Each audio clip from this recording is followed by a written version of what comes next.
এই পৃথিবীতে মানুষ চেনার ৫টি উপায় জেনে রাখুন। নাম্বার 1, যে অকারণে আপনার প্রশংসা করে সে নিঃসন্দেহে আপনাকে হিংসা করে। নাম্বার 2, যে আপনাকে অহেতুক তেল দেয় বুঝবেন তার আপনার সাথে নিশ্চয়ই কোনো স্বার্থ আছে।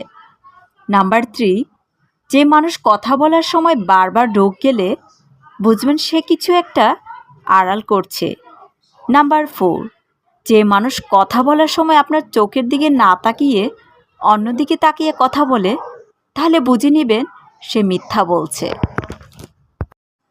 এই পৃথিবীতে মানুষ চেনার 5টি উপায় জেনে রাখুন। নাম্বার 1, যে অকারণে আপনার প্রশংসা করে সে নিঃসন্দেহে আপনাকে হিংসা করে। নাম্বার 2, যে আপনাকে অহেতুক তেল দেয় বুঝবেন তার